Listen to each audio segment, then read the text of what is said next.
ఓం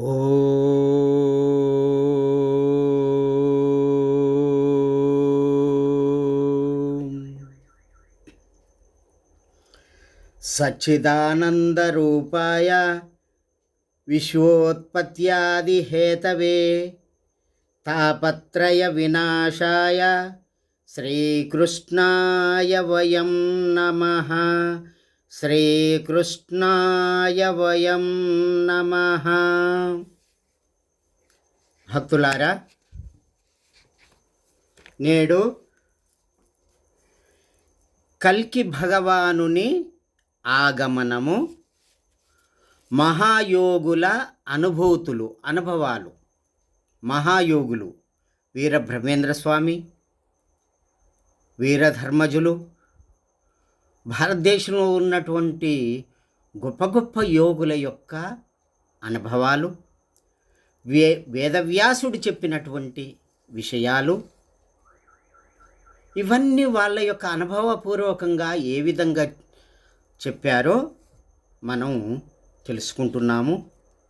ఈరోజు కల్కి భగవానుని యొక్క ఆగమనము అనేటటువంటి 4వ వీడియో ఈరోజు చేస్తున్నాను. రాబోయేటటువంటి కాలగతులు ముఖ్యంగా 2025 నుంచి 26, 27, 28, 29, 34 వరకు కూడా రాబోయేటటువంటి కాలము చెడు కాలము అని చెప్పి కాలజ్ఞానం చెప్తుంది. ఇది వీరధర్మజ చరిత్రే ప్రథమో అధ్యాయ, ద్వితీయ అధ్యాయ, చతుర్థ అధ్యాయ అని ఖగోళ గణిత శాస్త్ర ప్రకారంగా వీరబ్రహ్మేంద్ర స్వామి రాయడం జరిగింది.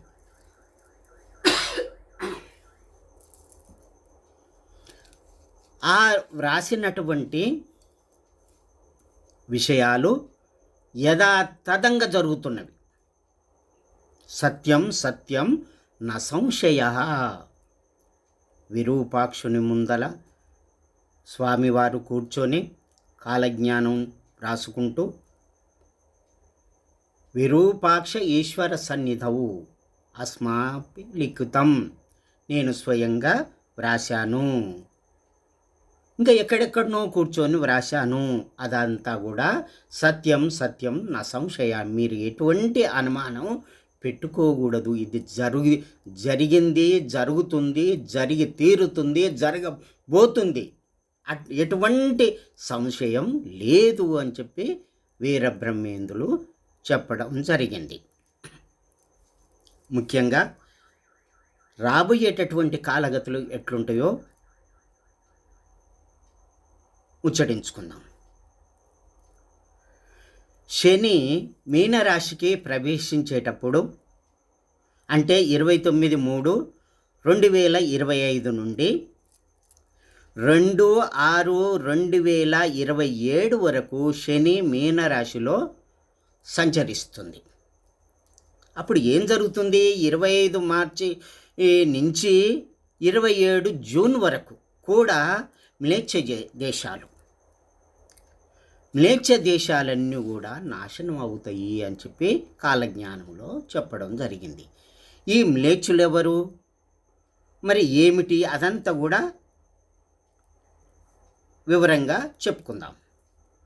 తర్వాత 3/6/2027 అంటే ప్లవంగనామ సంవత్సరం, విశ్వావసువేమో 25వ సంవత్సరము, పరాభవ 26, ప్లవంగ 27వ సంవత్సరము. 3/6/2027 నుంచి 7/8/2029 వరకు శని మీనరాశిలో ప్రవేశిస్తుంది. అప్పుడు ఏం జరుగుతుంది?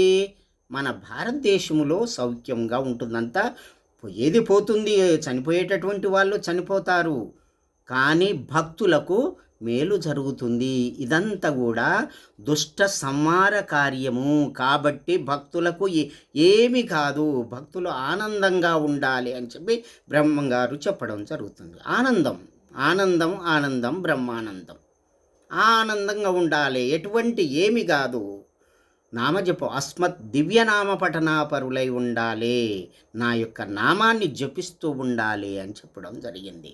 అంటే 27 నుండి, అంటే ప్లవంగనామ సంవత్సరం నుండి కీలకనామ సంవత్సరము, సౌమ్యనామ సంవత్సరం వరకు కూడా మంచి జరుగుతుంది. కేవలం 25 విశ్వావసువు నుండి పరాభవ, తర్వాత ప్లవంగ వరకు కూడా మ్లేచ్ఛ దేశాలు అన్నీ కూడా దాదాపు 200కు ప్రపంచ చరిత్రలో 200కు పైన ఉన్నటువంటి దేశాలు ఎక్కువ భాగం మ్లేచ్ఛ దేశాలే ఉన్నాయి. సనాతన ధర్మాన్ని పాటించే దేశాలు చాలా తక్కువగా ఉన్నవి.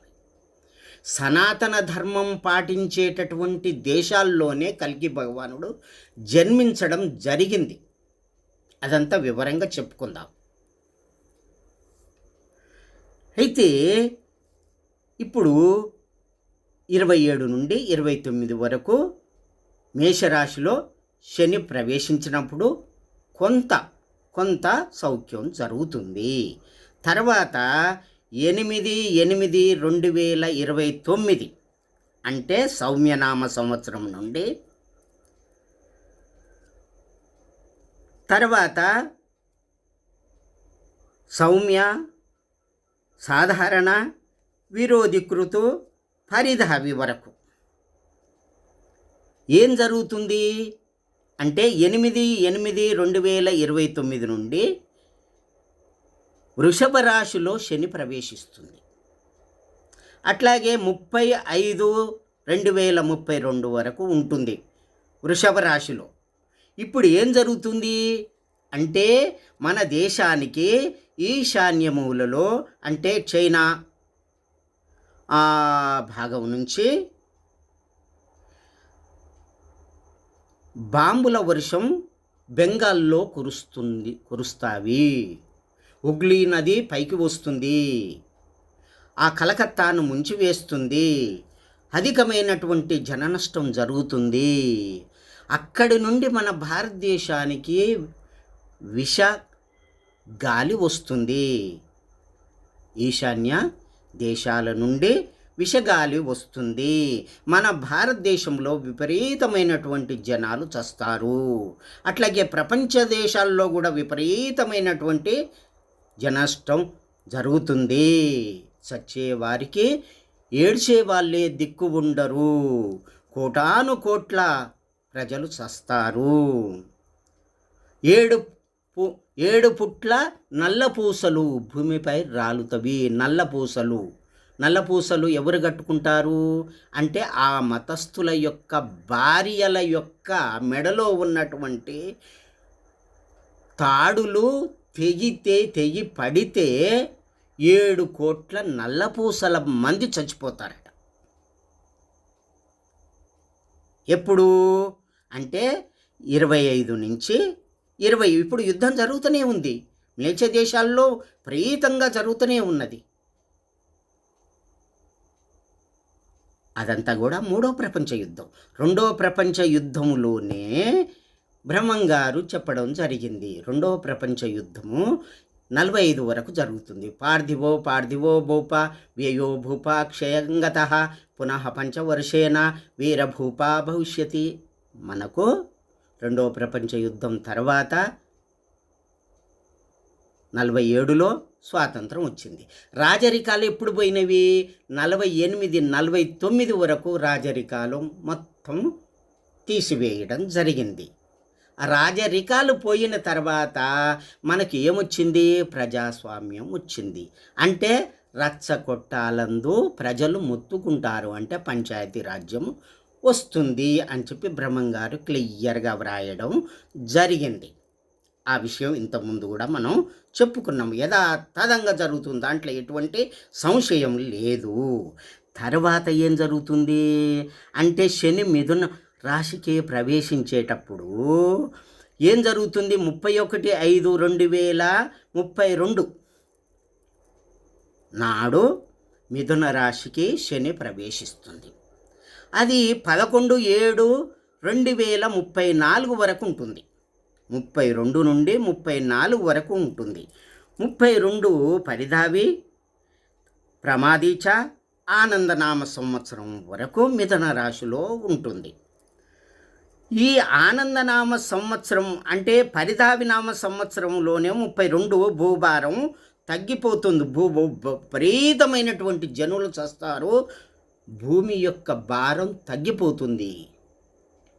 ఎప్పుడు 32లో తగ్గిపోతుంది.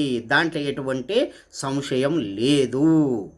తర్వాత కలిధర్మం ఎప్పుడు నశిస్తుంది? ఆనందనామ సంవత్సరం అంటే 2034లో కలి యొక్క ధర్మము ఏదైతే ఉన్నదో అది పోతుంది అని చెప్పాడు. కలిధర్మము ఏమిటి? మాంసభక్షణ, కళ్ళు త్రాగుటం, జూదము, మోసము, హింస, వ్యభిచారము ఇటువంటివన్నీ కూడా కలి యొక్క లక్షణాలు. ఆ లక్షణాలు ఉన్నటువంటి వాళ్ళనే మ్లేచ్చులు అంటారు. ఆ మ్లేచ్ఛ రాజ్యాలు ఎన్ని ఉన్నాయో అవన్నీ కూడా నాశనమవుతవి అని కాలజ్ఞానంలో వ్రాయబడి ఉంది. కలిధర్మం నాశనం అవుతుంది. ఎప్పుడు? ఆనందనామ సంవత్సరంలో కలిధర్మం నాశనం అవుతుంది. తర్వాత రాక్షస అంటే ఆనంద రాక్షస నామ సంవత్సరాల్లో బేతాళులు బయటికి వస్తారు. బేతాళ్ళ పంపులు, దయ్యాలు, భూతాలు, రాక్షస యొక్క ఇది దేవతా పంపులు, దుర్గీ దేవతలు అందరూ కూడా బయటకు వచ్చి వాళ్ళు ప్రజా నష్టం చేస్తారు. ఇక్కడ దక్షిణ భారతదేశంలో దేవతలే భూభాగాన్ని పంచుకొని ఈ భూభాగం వరకు నేను చూసుకుంటాను, దీన్ని నువ్వు చూసుకో అని ఇట్లా భాగాలు చేసినట్లుగా చెప్పడం జరిగింది కాలజ్ఞానంలో. వాళ్ళంతా కూడా కర్ణాటక రాజ్యాన్ని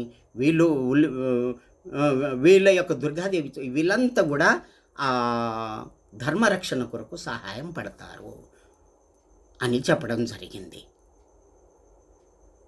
నంది రాజ్యము నాగేంద్రుని ఇట్లా పంపకాలు చేసుకున్నారన్నమాట కాలజ్ఞానములు. చేసుకొని ధర్మ రక్షణ చేయటానికి భగవంతునికి సహకరించబోతున్నారు. ఎప్పటి నుంచి మొదలవుతుంది అంటే ఎప్పుడో మొదలయ్యింది. ఎప్పుడు అంటే కలియుగం ఎప్పుడు అంతమయ్యింది?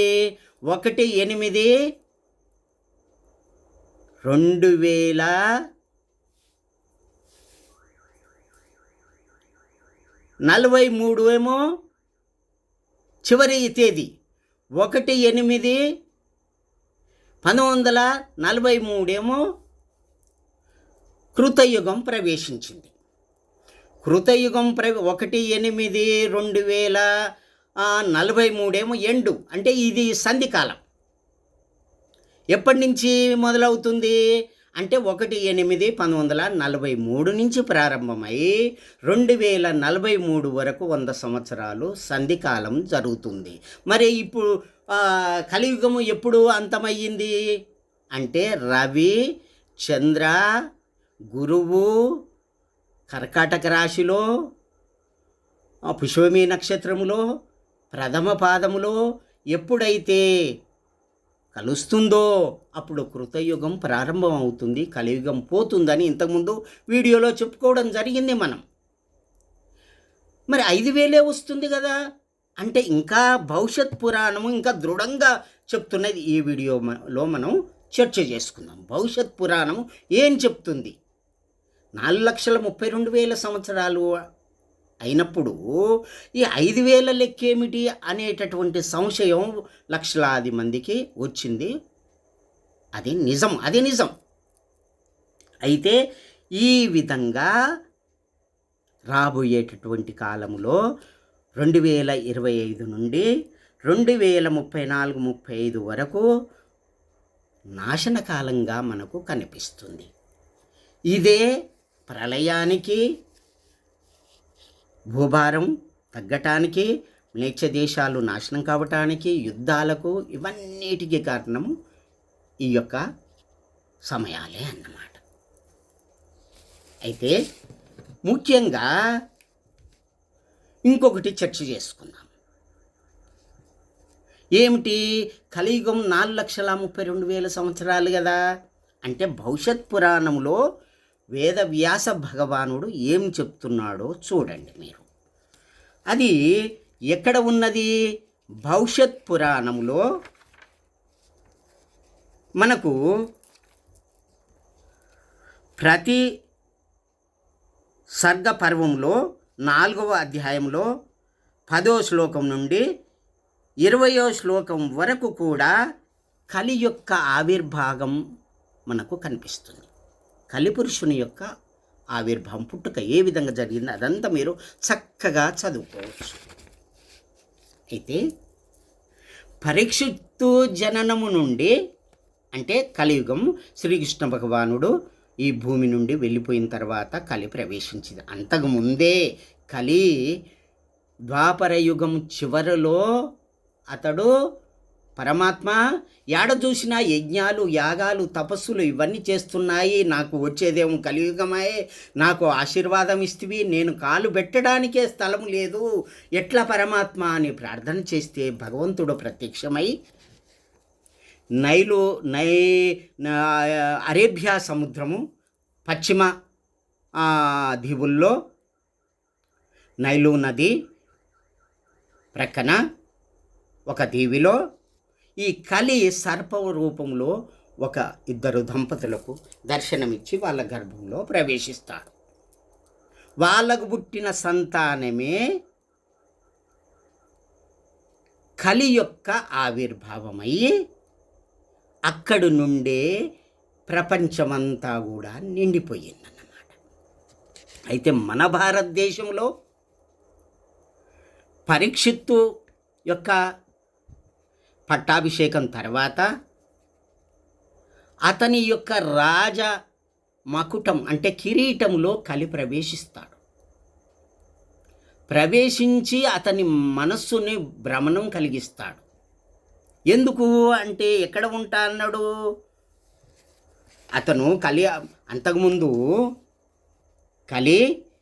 కలిని ఆదేశిస్తాడు పరీక్షిత్ మహారాజు. ఆదేశించినప్పుడు నా యొక్క దేశంలో, నా యొక్క రాజ్యంలో నువ్వు ఉండటానికి వీల్లేదు. ఎవరి దగ్గర ఉంటావు అంటే మాంసభక్షణ చేసేటటువంటి వారి దగ్గర, కళ్ళు త్రాగేటటువంటి వాళ్ళ దగ్గర, జూదము, మోసము, హింస, వ్యభిచారం ఎక్కడ ఉంటాయో అక్కడనే ఉండు, బంగారం ఎక్కడ ఉంటుందో అక్కడ ఉండు అని చెప్పి తర్వాత ఎక్కడ రావద్దు అని చెప్పాడు. అతని ఆజ్ఞ ప్రకారం కలి భూమండలమంతా కూడా తిరుగుతూ ఉన్నాడు. అయితే ఈ పరీక్షిత్తు మహారాజే ఒకనాడు వేటకు పోయి జరాసంధుని యొక్క కిరీటం ధరించి వజ్ర వైడూర్య మనుల చేత వదగబడినటువంటి ఆ మకుటాన్ని ధరించి వేటకు పోతాడు. అతనికి దప్పిక కలుగుద్ది. అక్కడ ఏం చేస్తాడు అంటే చేయరాని పనులు చేస్తాడు. ఆ కలి ఏం చేస్తాడు? ఆ కిరీటంలో ప్రవేశించి అతని మతిని భ్రమణం చేసి సచిన పామును తీసుకొని పోయి ఆ ముని మెడలో వేయడమేంది చూడండి. ఆ కలి ప్రభావం. తన కొడుకు తెలుసుకున్నటువంటి వాడయ్యి ఈ పరీక్షిత్తుని శపించడం ఏమిటి? చూడు ఎట్లా తిరుగుతున్నది ఇదంతా. శపించిన తర్వాత 7 రోజుల్లోనే నువ్వు మరణిస్తావని చెప్పి ఆ శాప వివరం తెలుసుకొని అప్పుడు గంగానది ప్రక్కన కూర్చొని ఉండగా సుఖమహర్షి భాగవతం మొత్తం భగవంతుని యొక్క కథలు మొత్తం కూడా చెప్పితే వినంగా అన్నం లేదు, నీరు లేదు, ఏది లేదు, అన్ని కథలు విని భగవంతుని లీలలు తెలుసుకొని చివరికి ఒక్కొక్క చక్రం దాటుతూ 7 చక్రాలు దాటి సహస్రారం చేరి సమాధి స్థితికి పోయి భగవంతుని లోపట లయమవుతాడు. అది కథ ఇంతకుముందు మనం భాగవతంలో తెలుసుకున్నది. అయితే ఈ పరీక్షిత్తు మహారాజు పట్టాభిషేకం నుంచి లెక్క తీసుకుంటే అతని శ్రీకృష్ణ భగవానుడు భూమిని వదిలిపెట్టి వెళ్ళిన కాడి నుంచి కలి ప్రవేశించి తర్వాత దాంట్లో లెక్క ఇవ్వడం జరిగింది. అక్కడి నుంచి భవిష్యత్ పురాణంలో లెక్క ఇవ్వడం జరిగింది. ఏమిటది అంటే పరీక్షిత్తు మహారాజు యొక్క పట్టాభిషేకము, ప్రద్యోతూతులు అనేటటువంటి వాళ్ళ యొక్క పాలన, శిశునాగ పాలన, నందవంశము, మౌర్యవంశము, శుంగవంశము, కాన్యవంశము, ఆంధ్ర శాతవాహనుల యొక్క వంశము, గుప్తవంశము, భ్రమర వంశము, విక్రమాదిత్యుని యొక్క వంశం వరకు చక్కగా వ్రాయడం జరిగింది. అప్పటి వరకు కలియుగము 3044, బీసీ 57, శాలివాహన శకము చక్రవర్తుల యొక్క పాలన వరకు దీన్ని వ్రాయడం జరిగింది.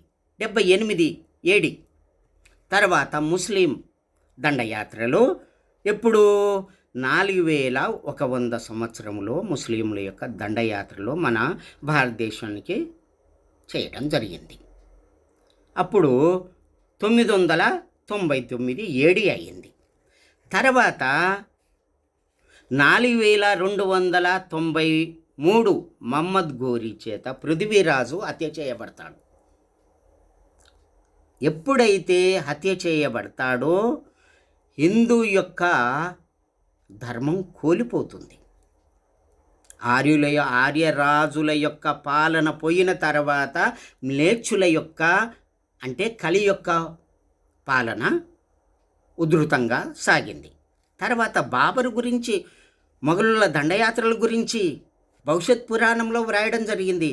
పానిపట్టు యుద్ధం, భారతదేశాన్ని వశం చేసుకోవడం, ఔరంగజేబు మరణము 4808 అంటే 1707 AD. అయితే తర్వాత మహారాష్ట్రుల యొక్క పాలన వచ్చింది. 4781 అయింది అప్పటి వరకు. తర్వాత శంభాజీ పాలన, 3వ పానిపట్టు యుద్ధము, 4861 కలియుగము, మహారాష్ట్రుల వినాశనం, పూర్తి వినాశనం అయ్యింది. తర్వాత బ్రిటిషు పాలన వచ్చింది 1774 అంటే కలియుగము 875. ఇదంతా కూడా భవిష్యత్ పురాణంలో వేదవ్యాసుడు చెప్పినటువంటిది. కలియుగ రాజుల యొక్క చరిత్ర అని చెప్పుకుంటూ వస్తున్నాడు. తర్వాత సిపాయుల యొక్క తిరుగుబాటు చెప్పడం జరిగింది. ఎప్పుడు 1800 క్రీస్తు శకం 1857 స్వాతంత్ర సమరం మొదలయ్యింది.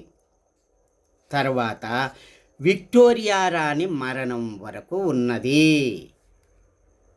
ఎక్కడ ఉన్నది? భవిష్యత్ పురాణంలో ఉన్నది. ఆమె ఏం చేస్తుంది? విక్టోరియా రాణి పాలన, వికటుడు 8 మంది మంత్రులతోటి కలకత్తా ముఖ్య పట్టణంగా రాజ్యపాలన చేస్తాడు. భవిష్యత్ పురాణంలో వర్ణింపబడినది. మహమ్మద్ జననం కూడా వివరంగా ఈ భవిష్యత్ పురాణంలో వ్రాయడం జరిగింది. పృథ్వీరాజు రాణి సంయుక్తల యొక్క అంతంతో మన భారతదేశం పూర్తి పట్టు కోల్పోయింది. మహమ్మద్ ఇతి విఖ్యాతః మ్లేచ్ఛ ఆచార్యేన సమన్వితః.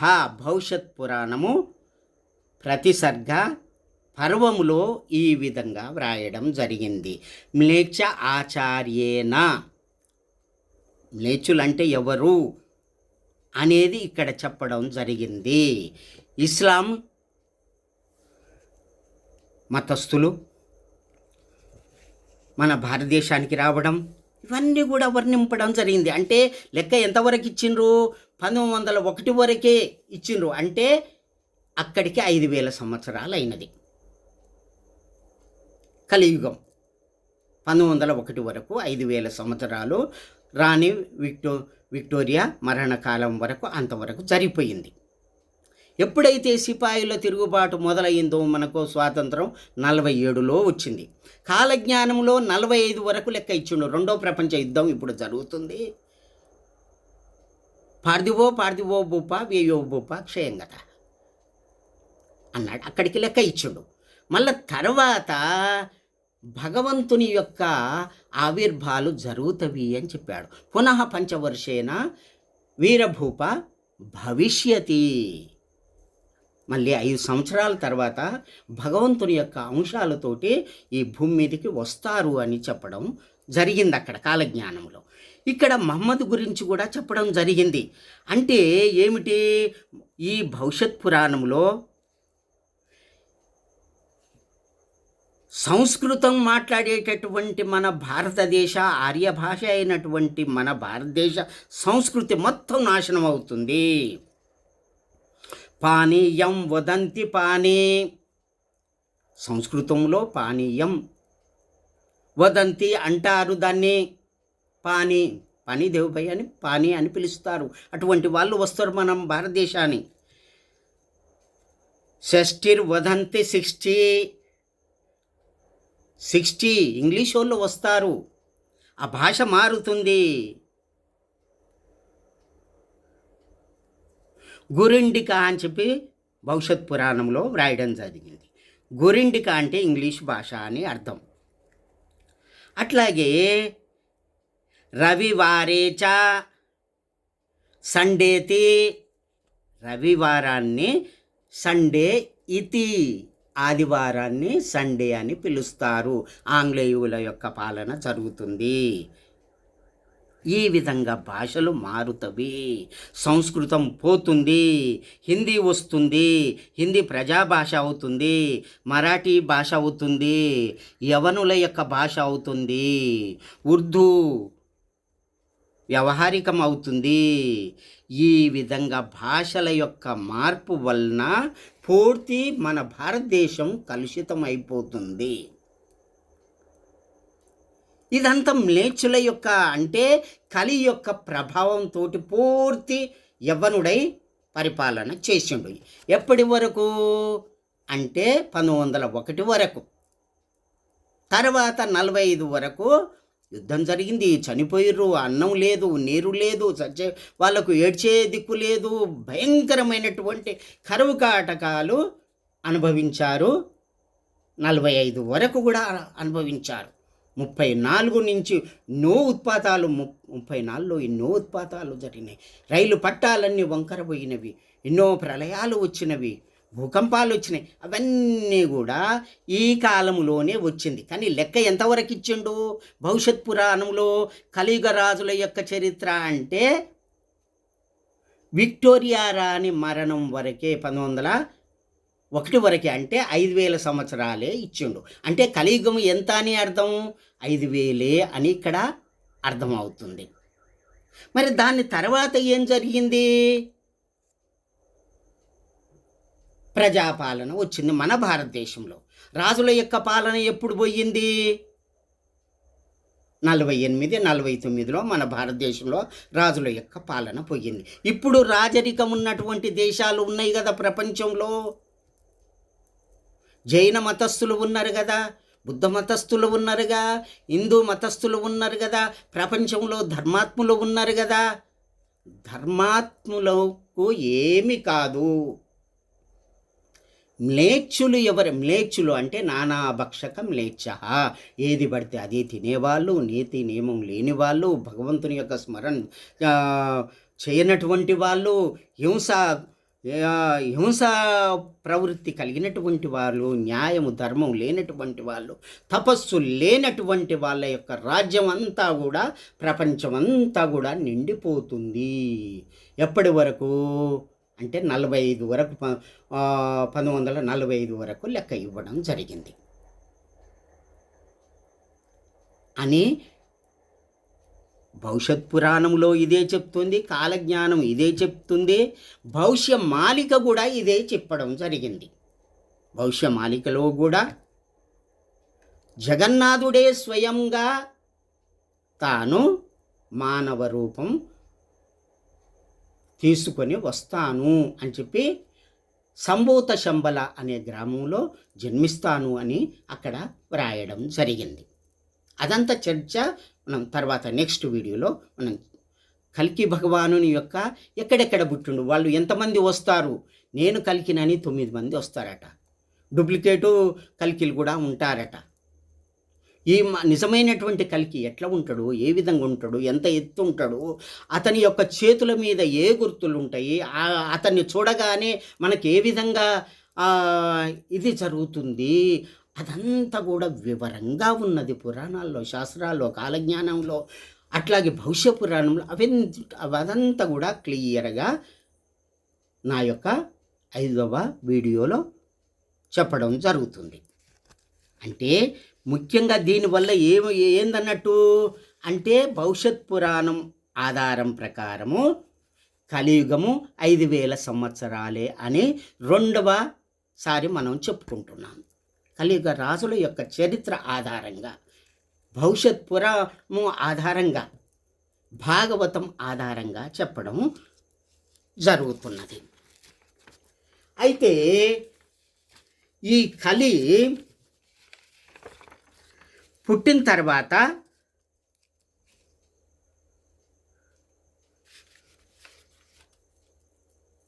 నూట 58 క్రిస్టియన్ దేశాలు, 43 రాజరికం ఉన్నటువంటి దేశాల్లో ఇస్లాం దేశాలు, ఇవన్నీ కూడా ప్రపంచమంతా కూడా నిండిపోయినవి.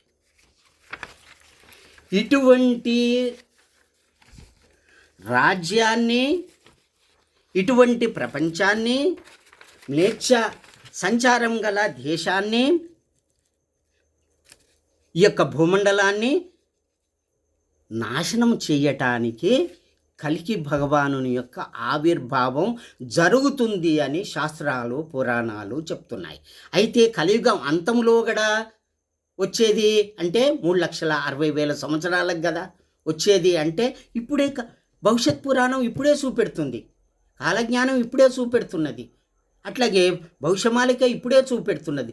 భాగవతం ఇంతవరకే లెక్క ఇచ్చింది, తర్వాత ఎందుకు రాయలేదు అంటే ఇప్పుడు కాలజ్ఞానంలో ఒక దగ్గర ఏమని వ్రాసి ఉన్నదంటే 4,32,000 సంవత్సరాలే, కానీ ఇప్పటికే చివరి దిశలో జరిగేటటువంటి పాపాలన్నీ కూడా మించిపోయినాయి. కాబట్టి కృతయుగ ధర్మం నిలపటానికి కల్కి భగవానుడు వస్తున్నాడు. బుద్ధుడు జన్మించినప్పుడు కూడా అతనే కల్కి భగవానుడని అందరూ అనుకున్నారు. అట్లాగే ఇప్పుడు వచ్చేటటువంటి యొక్క అవతారం కల్కి భగవానుడే. అతను చేసేటటువంటి కార్యాలు అవన్నీ కూడా అతను 10 కోట్ల మ్లేచ్ఛ సైన్యాన్ని సంహరిస్తాడు. మహాభారత యుద్ధం కంటే కూడా భయంకరమైనటువంటి యుద్ధం జరుగుతుంది. అట్లాగే